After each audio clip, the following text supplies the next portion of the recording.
बाजार बोलता है। इसमें एफआईज के डेटा से शुरुआत करते हैं कि कल एफआईज ने फाइनली क्या किया, क्योंकि अब बजट से पहले के जितने भी सेशन हो हैं बचे हैं ये बहुत इंपॉर्टेंट है। एफआईज ने हल्के हाथ से सेलिंग की है 394 करोड़ रुपए की, 2639 करोड़ की बाइंग डीआईज करके ले गए।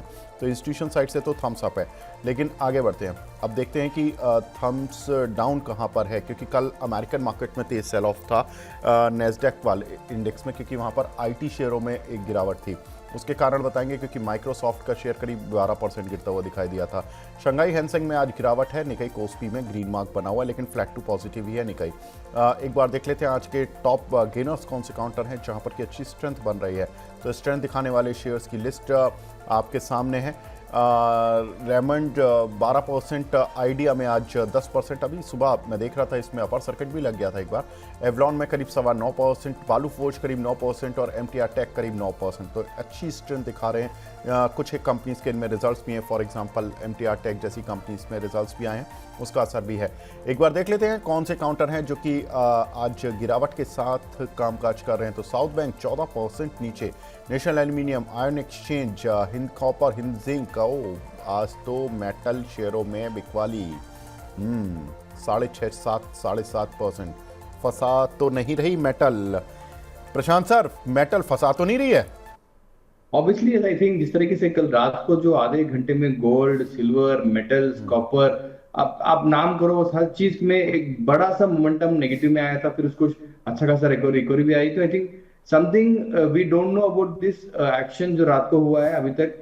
जैसे शायद जियोपॉलिटिकल टेंशन हो सकता है, या चाइनीज का कोई एक टैक्सेशन के ऊपर कुछ इश्यू हो सकता है, या इंडिया में मार्केट में कुछ शायद बजट में कुछ बड़ा टैक्सेशन आ सकता है मेटल या गोल्ड बुलियन इंडस्ट्री में। तो आई थिंक वो एक चीज है, यस डरा तो रहा ही है, but very difficult to take a current correct view और कंट्रोल व्यू राइट नाउ। ठीक बात है। तो मेट्रो जो अभी जो खबरें हैं इंडिया, चाइना, अमेरिका, यहाँ से बहुत बड़ा इम्पैक्ट पड़ सकता है। बजट का भी हो सकता है, लेकिन बजट का इम्पैक्ट इंटरनेशनल कमोडिटीज़ पर कितना पड़ेगा ये भी देखने वाली बात होगी। लेकिन कुछ एक चीज़ें हैं जो कि दुनिया भर में चल रही हैं। पहले अमेरिकी खबरों से शुरू करते हैं, क्योंकि अमेरिका में दो बड़ी इंपॉर्टेंट खबरें चल रही हैं। एक तो डेमोक्रेट्स के साथ डील होने की उम्मीद है, क्योंकि वहाँ पर ये माना जा रहा है कि शनिवार से यानी कि कल से सरकारी ऑफिस में पार्शियल शटडाउन हो जाएगा, क्योंकि वहाँ पर फिर एक बार डेट सीलिंग का मसला चरम पर आ चुका है। और दोनों पक्षों के बीच में, रिपब्लिकन्स और डेमोक्रेट्स के बीच में बातचीत नहीं बन पा रही थी, लेकिन अब कल रात ये खबर आ रही है कि शायद बातचीत बन पाएगी। हालांकि उसके साथ साथ माइक्रोसॉफ्ट के शेयर में कल करीब 12% की गिरावट देखने के लिए मिली। मार्च 2020 के बाद, यानी कि कोविड के समय के बाद की ये सबसे बड़ी गिरावट इंट्राडे की माइक्रोसॉफ्ट के शेयर में देखने के लिए मिली। वहीं फेसबुक का जो शेयर है मेटा, उसके शेयर में 10% की तेज़ी ज़रूर थी, लेकिन कहीं ना कहीं जो प्रॉब्लम आ रही है वो आ रही है माइक्रोसॉफ्ट में, इसलिए कि जो भी कंपनियां अब एआई पर खर्च बढ़ा रही हैं वो रिटर्न को जस्टिफाई नहीं कर पा रही हैं, और इसने अपने कैपेक्स में तेज़ी से बढ़ोतरी की है। तो वो जस्टिफिकेशन एनालिस्ट कम्युनिटी को नहीं मिला, जिसकी वजह से आईटी शेयरों को आज तोड़ा हुआ है कि आईटी कंपनियां अगर एआई पर ज़्यादा खर्च करेंगी तो फंसेंगी, नहीं करेंगी तो फंसेंगी। ये तो बड़ी मुसीबत है सर, कि अगर कोई कंपनी का मैनेजमेंट बोले कि हम एआई पर खर्च कर रहे हैं, तो एनालिस्ट बोलेगा आप रिटर्न कहाँ से लाओगे, और अगर आप एआई पे खर्च नहीं कर रहे हो तो जी आप तो समय के साथ ही नहीं चल रहे हो। तो मैनेजमेंट ऐसे में क्या बोलेगा? क्या सुनना चाहते हैं एनालिस्ट जो कि आईटी कंपनियों से निराश हैं? ऑब्वियसली यस, जिस तरीके से ग्लोबली एक आईटी में huge billions of dollars investment हुआ है, और वहां पे उसका जो गेस्टेशन पीरियड है और जो आरओई एक्सपेक्ट कर रहे हैं मार्केट में, तो वो शायद विजिबल नहीं है। और वही एक कंसर्न राइज हुआ है बड़े दिग्गज आईटी कंपनीज में, यूएस में हो या इवन इंडियन मार्केट्स में हो, जो भी एआई में हैवी कैपेक्स इन्वेस्ट कर रहा है, वैल्यूएशन जस्टिफिकेशन नहीं कर रहा है। और जिस तरीके से every country is focusing more on the AI, तो कोई एक कंपनी है, दो कंपनी, दिग्गज कंपनी है, इसको फुल्ली यूटिलाइज कर पाएंगे जो ग्रोथ आने वाला ये है। तो it's big question for everyone. Companies को यस ऑब्वियसली उनको जाना ही है। इंडियन मार्केट में बहुत सारे आईटी कंपनीज थोड़े थोड़े मूवमेंट अच्छे ले चुके हैं अभी। They are buying lot of small small AI companies globally, so that they are in line with the demand of the clients. yes, it's a question of valuation, it is a concern of valuation from the analyst community, but yes, इस तरीके से momentums आते रहेंगे जब तक कुछ clear visibility returns में, ROE में दिखता ना हो। बिल्कुल ठीक है सर। तो आज की जो आईटी कंपनियों की गिरावट है, ये मौका है या अभी देखना पड़ेगा, अभी वेट करें? सी वेट एंड वॉच करना चाहिए सर। जिस तरीके से आप इन्फोसिस का आप देखोगे तो आई थिंक अगेन 1600 के नीचे आने के बाद ही थोड़ा सोचना चाहिए, और एक 20-25 रुपए का मोमेंटम नेगेटिव लग रहा है। ओके, ठीक है सर। चिप शेयरों में अच्छी तेजी देखने के लिए मिली थी, मॉसचिप जैसे शेयरों में अच्छा उछाल देखने के लिए मिला था। कुछ लोग कह रहे हैं कि अब इंडियन चिप कंपनीज थोड़ी स्लो थी इन्वेस्टमेंट को लेकर, लेकिन प्रोग्रेसिव थी, और धीरे धीरे करके हमने एएसएम टेक के शेयर को देखा। ये काउंटर 400-600 रुपये का शेयर करीब करीब 3,000-4,000 की रेंज तक पहुंचता हुआ दिखाई दिया। अभी 3,000 के आसपास है, लेकिन 4,000 के करीब तक के इसके हाई हैं। मॉसचिप भी करीब 60-70 रुपये का शेयर 200-250-300 रुपये तक की रेंज तक चला गया था। सर कैसे देख रहे हो आप इन चिप कंपनियों के शेयर को?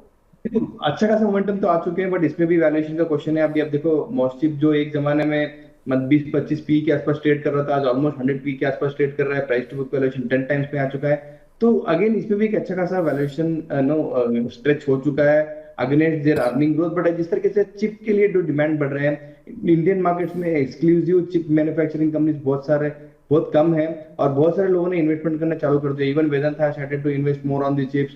Lot of big companies have started to invest, but वो 2-3 साल लगेंगे उनकी कैपेसिटीज हाथ में आने के लिए और ग्लोबल सप्लायर या हब ऑफ चिप मैन्युफैक्चरिंग करने के लिए। तो time being these 2-3 companies are doing really well, but earning growth और प्राइस एक्शन में बहुत डिफरेंस है। I think one should avoid at this point of time. ठीक है सर। एक सर कमोडिटी पर अपडेट ले लेते हैं। कल कच्चे तेल की कीमतों में 4% का उछाल देखने के लिए मिला। अगर आप पिछले करीब 15 दिन का चार्ट उठाकर देखेंगे तो कच्चा तेल ऑलमोस्ट $58-59 से ऑलमोस्ट $70 को अप्रोच करता हुआ दिख रहा है। तो एक अच्छा खासा उछाल कच्चे तेल की कीमतों में दिखाई दिया। उसके पीछे दो वजह भी बताई जा रही हैं। एक तो अमेरिका ईरान की टेंशन, और दूसरा अमेरिका में ठंड ज़्यादा पड़ी है, जिसकी वजह से वहाँ पर जो ऑयल का प्रोडक्शन है वो हिट हो रहा है करीब 2 मिलियन बैरल पर डे का। अब ठंड तो खैर सीजनल है, जैसे ही ठंड हटेगी तो अमेरिका का प्रोडक्शन इन लाइन आ जाएगा।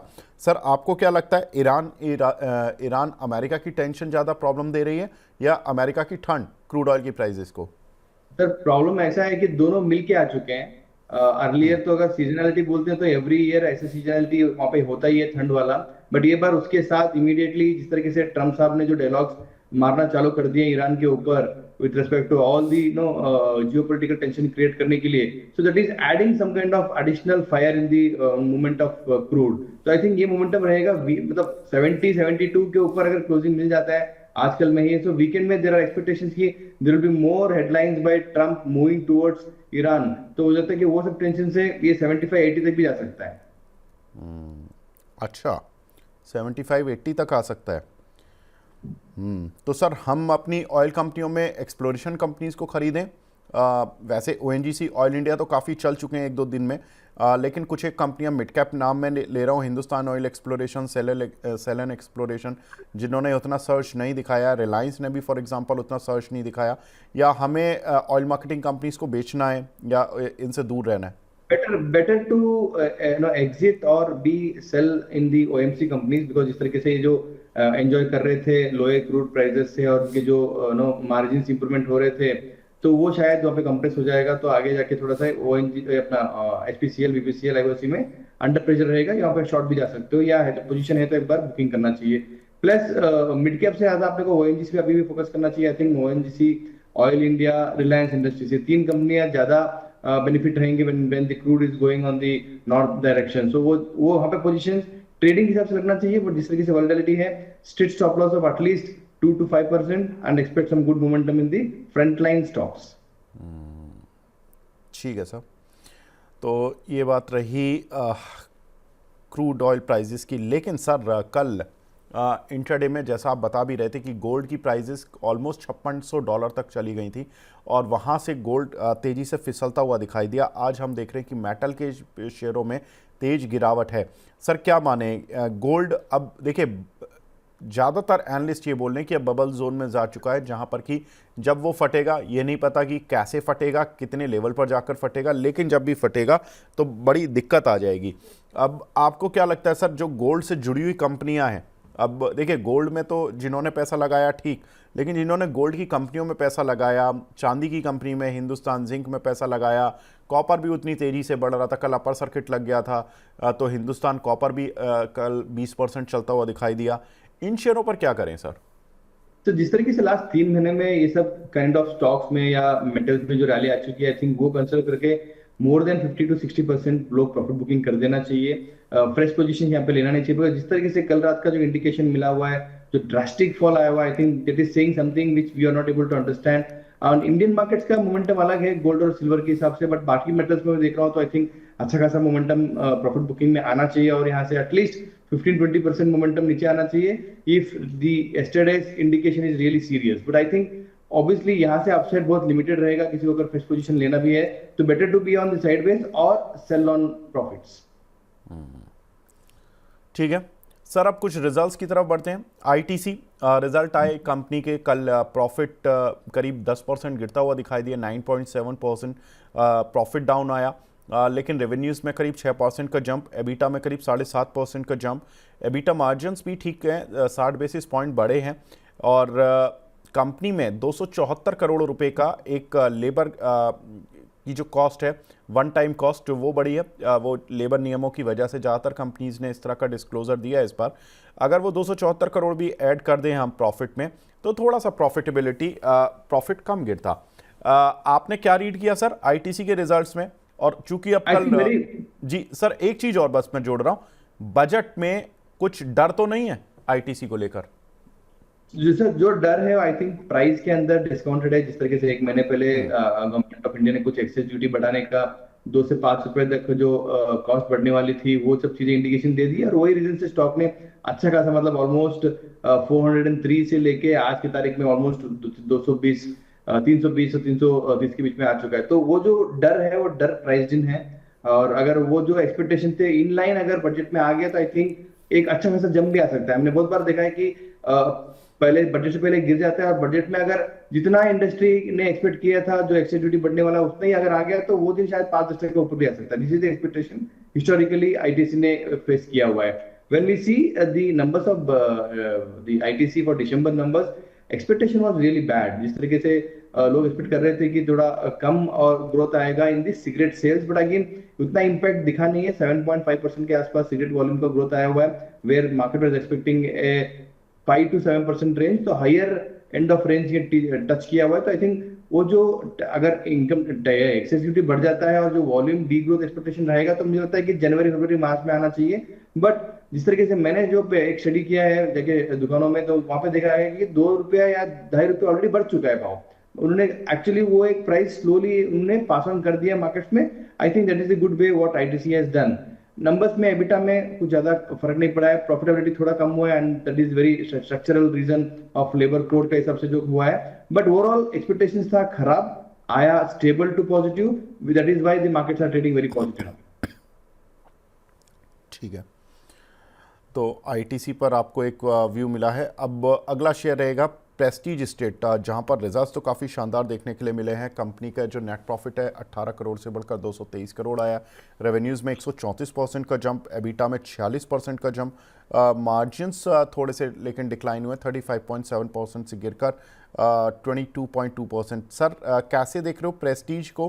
क्योंकि हमने देखा कि कुछ हद तक ये जो रियल एस्टेट शेयर हैं पिछले काफ़ी समय से गिरते हुए जा रहे हैं, काफी तेज सेलिंग में ऊपरी स्तरों से आई है। अगर देखोगे मार्केट्स ने लास्ट 1 साल फाइनेंशियल ईयर में मार्केट्स ने रिटर्न नहीं दिए, तो हमेशा ये देखा गया है कि real estate markets are been backed by capital market returns. तो अगर वो सिमिलर ट्रेंड और एक लेवल देखते हैं, तो आई थिंक सब कंपनी ने ऐसे ही रिजल्ट दिए हुए हैं। प्रेस्टीज में एक्सपेक्टेशन भी यही था, और I think numbers are very much in line with what street was expecting in terms of sales growth कम होना चाहिए, मार्जिन्स कम आना चाहिए, और आउटलुक भी मुझे लगता है कि शॉर्ट टर्म में बहुत स्टेबल टू नेगेटिव होना चाहिए। तो वो उस अगर नंबर से उस तरीके से अगर देखा जाता है तो एक्सपेक्टेशन के साथ ऑलरेडी ऑलमोस्ट डिस्काउंट हो चुका है। I think in terms of price action I don't think कि स्टॉक यहाँ से 1400 के नीचे जाना चाहिए। Now things are like going forward, जिस तरीके से आरबीआई का लिक्विडिटी पुश रहेगा बैंकों में, और जिस तरीके से इंटरेस्ट रेट्स अगर आगे जाके भी कम होते हैं, तो शायद ये रियल एस्टेट एज सेक्टर के लिए ये बॉटम लेवल रहेंगे ऑल्सो। ठीक है, एक शेयर सर सांगी इंडस्ट्री, यहाँ पर भी हमारे काफ़ी दर्शकों के सवाल आते हैं। इसको लेने की वजह यही है कि इसका जो नेट लॉस है वो 115 करोड़ का आया है, 97 करोड़ के लॉस से बढ़कर।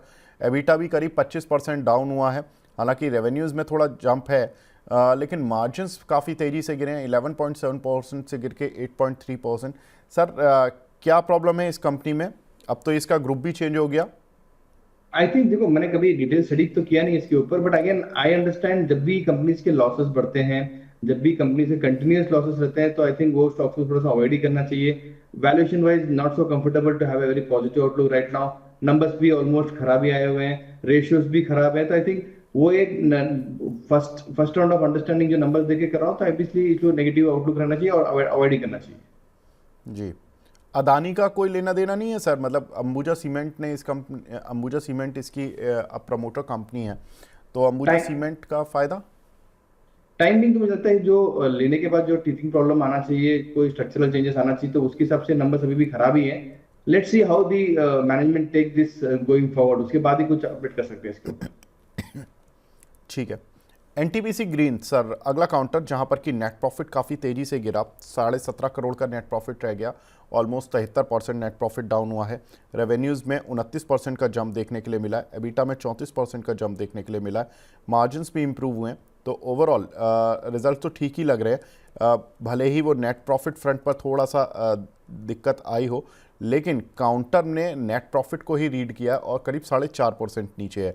सर एबिटा को रीड नहीं किया, मार्जिन्स को रीड नहीं किया, नेट प्रॉफिट को ही रीड कर रही है मार्केट। या अपॉर्चुनिटी समझे या अभी और गिरावट आएगी? नहीं सर, मेरे लिए तो अपॉर्चुनिटी एनटीपीसी ग्रीन में दिख ही नहीं रहा है। बहुत दिनों से हमने शो पे बात किया, तो whenever I get A question on NTPC, मेरा व्यू यही रहेगा कि इससे अच्छे बहुत सारे कंपनीज हैं जहाँ पे अच्छा खासा मोमेंटम आ सकता है। But again this is a 5-10 year story. अगर जो ग्रीन एनर्जी के ऊपर किसी को इन्वेस्ट करना है, तो उससे पहले ये स्टॉक बहुत ही अंडर परफॉर्म करेगा। और जब भी इसके जो कैपेसिटीज है, जब भी इसकी जब डिमांड एंड सप्लाई इंप्रूव होंगे, तब तक इसके कोई इंप्रूवमेंट आने की मैं एक्सपेक्ट नहीं कर रहा हूँ। बट ऑब्वियसली मार्केट अभी आज की तारीख में लोग प्रॉफिटेबिलिटी भी ज्यादा फोकस करें, जिस तरीके से हमने सांगी मूवर्स में, सांगी इन्वेस्टमेंट देखा, जहाँ पे प्रॉफिटेबिलिटी बहुत ही खराब हो गया है, almost double the Y level के हिसाब से। तो आई थिंक मार्केट्स तो प्रॉफिटेबिलिटी दिखाई गई। ये एनर्जी कंपनीज में देखो, एबिटा मार्जिन तो स्टेबल ही रहते हैं ऑलमोस्ट, बट उसके बाद जो प्रॉफिटेबिलिटी मोस्ट इंपॉर्टेंट होता है आज के फैक्टर्स में, बहुत सारी कंपनियां लॉसेस मेकिंग होती है और वैल्यूएशन बहुत एक्सपेंसिव हो जाता है। टाइम भी इसके भी आप वैल्यूएशन देखोगे, price to book valuation more than 4 times, P is almost 130 times. तो थोड़ा सा कंसर्न है वैल्यूएशन के टाइम पे, but it's a very long term story. ठीक है सर, तो लॉन्ग टर्म स्टोरी है और एनटीपीसी ग्रीन में अभी फिलहाल अवॉइड की सलाह। Allied Blenders sir, net profit करीब 16% बढ़ता हुआ दिखाई दिया है, रेवेन्यूज़ में करीब 3% का जंप, एबिटा में करीब 16% का जंप, मार्जिन्स में भी करीब 150 बेसिस पॉइंट की बढ़त, एक ठीक ठाक रिजल्ट देखने के लिए मिले हैं। लेकिन लिकर कंपनीज़ के साथ एक थोड़ा सा जो प्रेशर पॉइंट बना था बीच में, वो यही था कि इंडिया यूरोप की जो डील है वो हमारी लिकर कंपनीज़ के लिए नेगेटिव है। लेकिन आफ्टर रिजल्ट्स काउंटर में तो स्ट्रेंथ है, आज करीब 3% ऊपर है ये काउंटर। सर कैसे देख रहे हो ये स्ट्रेंथ में प्रॉफिट बुक करें अगर किसी को मिल रहा है, या अभी इसमें स्टोरी है? स्टोरी तो है सर। मैं जो डिस्टिलरी कंपनीज या ब्लेंडिंग कंपनीज जो इंडिया में है और जो इस सेक्टर में काम करते हैं, उस पर बहुत ही बुलिश हूँ। लास्ट अगर 6 महीने से देखोगे तो अच्छा खासा स्टोरी बना था। अब अप्रैल से लेके दिसंबर तक अगर कोई भी अल्कोहल मैन्युफैक्चरिंग कंपनीज जो देखोगे तो अच्छा खासा मोमेंटम आया। There is a rerating been done. Obviously अपने एक पॉइंट अच्छा राइज किया इंडिया यूरोपियन डील के ऊपर, जहाँ पे जो इम्पोर्टेड यूरोपियन वाइन्स, विस्कीज और ये सब जो आने वाले हैं, वहां पे थोड़ा सा कंपटीशन बढ़ जाएगा। But Indian market is very huge. I think every year 10 या 12 नए ब्रांड्स आते ही हैं और अच्छा खासा मार्केट शेयर भी लेते हैं। सो डिमांड एंड सप्लाई इतना है कि मतलब इवन यूरोपियन कंपनीज कम, और उसके साथ अगर प्राइसिंग में प्राइसिंग में अगर थोड़ा सा भी प्रेशर आता है, तो आई डोंट थिंक वॉल्यूम्स में कुछ बड़ा चेंज होना चाहिए। They will again come up with new brands with premiumisation जो बहुत चल रहा है आजकल ये सेक्टर में, तो वो करके उन्होंने कैसे भी मैनेज कर लेंगे। इमीडिएट टर्म्स में yes there is some kind of negative, but European deal होने के लिए और वो इंप्लीमेंट होके इंडियन मार्केट्स में कैप्चर करने के लिए it will take its own time. I think 12 months का एक टारगेट रखा हुआ है गवर्नमेंट ऑफ इंडिया की, that will have impact on Indian market, but already इसमें डिस्काउंटेड हो चुका है। At this valuation I am very much comfortable Allied Blenders as well as Radico. ठीक है सर। पेटीएम सर बढ़िया प्रॉफिट दिखा रहा है, नेट प्रॉफिट 21 करोड़ से बढ़कर 225 करोड़ आया क्यू एन क्यू बेसिस पर, एबिटा में करीब 10.5% का जंप, मार्जिन्स में भी करीब 30 बेसिस पॉइंट की बढ़त, रेवेन्यूज़ में 6.5% की बढ़त। पेटीएम सर कैसा लग रहा है? ये ऐसा तो नहीं कि शेयर पहले चल गया और अब फाइनेंशियल अप चल रहे हैं?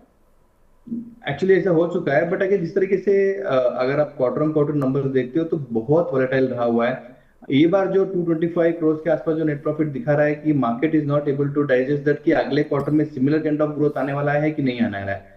एक्चुअली इसको सेल ऑन न्यूज के हिसाब से, मार्केट में स्ट्रेटेजी के हिसाब से बेच दिया गया है। मैं कल 2-3 दिन में बहुत ट्रेडर्स के साथ बात कर रहा था, वहां पे यही क्लियरली बोलते हैं कि नंबर्स बहुत अच्छे आने वाले हैं, प्रॉफिट बढ़ जाएगा 5-10% वो दिन रिजल्ट के बाद ऊपर जाने वाला है। मैं बोला कि देखो, अगर प्रॉफिट बढ़ जाएगा by any reason, profit operating profits हो या वन टाइम प्रॉफिट्स हो, आई थिंक वो दिन बेचना चाहिए, ये मेरा व्यू था।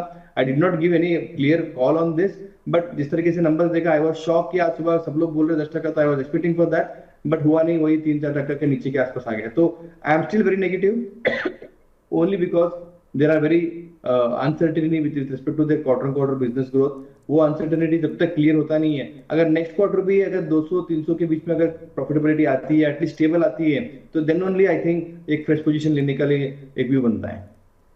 बिल्कुल सर, क्योंकि मैं इसके फाइनेंशियल्स देख रहा था, वाई ओ वाई बेसिस पर लॉस टू प्रॉफिट और क्यू ऑन क्यू बेसिस पर प्रॉफिट में शानदार ग्रोथ, लेकिन बावजूद उसके काउंटर की पिटाई। अब काउंटर की पिटाई क्यों? क्योंकि जैसा मैंने पहली लाइन में बोला कि कई बार क्या होता है, काउंटर पहले चलता है, शेयर पहले चल जाता है, फाइनेंशियल उसके बाद आते हैं, यानी कि अच्छे वाले जो फाइनेंशियल होते हैं उसके बाद आते हैं। और जब वो फाइनेंशियल आते हैं तो उस समय फिर शेयर की पिटाई शुरू हो जाती है। वो इसलिए हो जाती है कि भाई शेयर को जितना चलना था वो पहले ही चल चुका है, तो इसलिए आज पिटाई वाला दिन है। लेकिन आप सर, अगर मैं इसको लॉन्ग टर्म स्टोरी के हिसाब से देखूं, क्या इसमें स्टोरी बची हुई है, या ये शॉर्ट टर्म जो रिजल्ट्स वाली जो सेलिंग है ये मतलब बनी रहेगी, और इसका काम जो होना था स्टोरी का? क्योंकि हमने देखा था ये 400-500 रुपये जब शेयर आ गया था तो उस समय मैनेजमेंट बहुत एग्रेसिव हो गया था, बहुत अलग अलग मूव्स लिए थे उन्होंने, और उसके बाद शेयर चला भी, खैर इसमें कोई डाउट नहीं है। ये शेयर मैं देख रहा था 2024 में, मई 2024 में जब मार्केट बहुत बेहतरीन चल रहा था, मिड का स्मॉल कैप शेयर बहुत अच्छा चल रहे थे, इस शेयर का लो लगा है 310 रुपये का, और इसका जो हाई लगा है अभी हाल फिलहाल का वो लगा है 1381 रुपये का। अब 310 से 1381, ऑलमोस्ट 1000 रुपये की दौड़, 4 गुना से ज़्यादा, सर 4 गुना से ज़्यादा बढ़ चुका अपने लोस से। क्या करें, लॉन्ग टर्म स्टोरी है?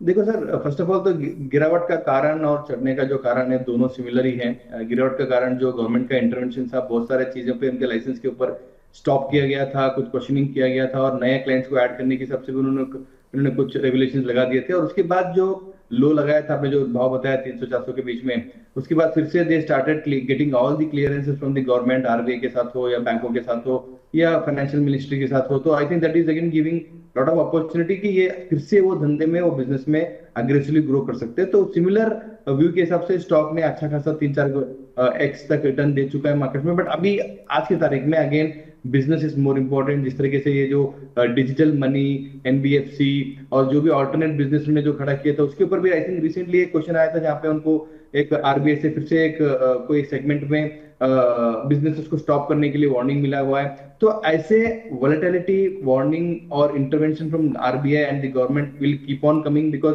बड़ी कंपनी थी, फर्स्ट मूवर एडवांटेज था पेटीएम में। शॉर्ट टर्म में you will get lot of opportunities, lot of selling pressures, but yes, क्या लेवल पे लेना चाहिए? I don't think this is the right level to buy. Again I am waiting for a level like 800-900, जहाँ पे where I get some kind of comfort levels, जहाँ पे अगर government का इंटरवेंशन हो, जो भी हो, क्लियर हो जाने के बाद, और मुझे नंबर ऑन नंबर्स तो देखने ही है, और ये मान के जाओ every quarter there will be different outlook for the stock. शायद नेक्स्ट क्वार्टर लॉस में आ जाए, नेक्स्ट क्वार्टर में शायद प्रॉफिटेबिलिटी आधा हो जाए। सो वो तो वेट करके 800-900 के आसपास आता है, वो लेवल पे शायद एक फर्स्ट लेग ऑफ रिस्क लेने के लिए मैं कोशिश करूंगा। बिल्कुल ठीक है साहब, आगे बढ़ते हैं sir.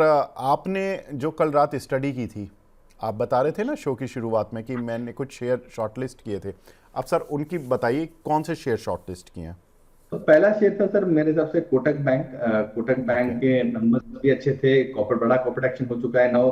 The stock is very much in the visibility of A small investor, जहाँ पे वो 400-410 रुपए के आसपास उसको अच्छा लगेगा इस चीज के लिए। प्लस इनके जो वैल्यूएशन मैट्रिक्स है, मुझे लगता है कि अभी ये कंफर्ट लेवल में आ चुका है। जिस तरीके से प्राइवेट बैंकिंग में जो जोश मैंने एचडीएफसी बैंक में देखा था अर्लियर, एक्सिस बैंक में देखा था, आईसीआईसी बैंक में देखा था। I think Kotak bank is in that urge of moving very fast from the current level. So 400 रुपए के लिए मुझे लगता है कि एक गुड लेवल है। मैं हमेशा देख रहा हूँ कि बड़ी कंपनियों में जब भी कोई बड़ा कॉर्पोरेट एक्शन आता है, बोनसेस हो या स्प्लिट्स हो या कोई बड़ा रिस्ट्रक्चरिंग जो होता है, वो टाइम पे उससे पहले मैं एग्जिट कर देता हूँ, और होने के बाद let everything get adjusted in the prices. Let एक एक 2 महीने जाना चाहिए उस सब एडजस्ट होने के लिए, सेलिंग प्रेशर आना चाहिए, वॉल्यूम्स में एडजस्टमेंट होना चाहिए। तो होने के बाद मुझे लगता है कि अभी 410 रुपए में Kotak bank is the right level to start playing on the private banking space. One was that. Second was MNM. जिस तरीके से एमएनएम ने रिसेंटली एक सडन रिएक्शन दिया था व्हेन इंडिया ईयू का जो डील हुआ था, जहां पे हायर लग्जरी कार्स में जो डिस्काउंट में अभी जो सेल होंगे आगे जाके,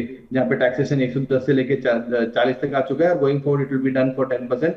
तो मेजर जो आज की तारीख में बड़े एक्सपेंसिव कार जो है वो है मारुति के पास, ये अपना महिंद्रा महिंद्रा के पास, ये जो B6 के जो रेंज में आते हैं, तो वहां पे वो समझ के उसको थोड़ा सा पिटाई हो चुकी थी। But I think Indian markets are totally different in terms of no economic of buying a car and all. तो मुझे लगा कि कोई भी तकलीफें महिंद्रा महिंद्रा में नहीं आना चाहिए। तो I think it's a level to start accommodating this levels.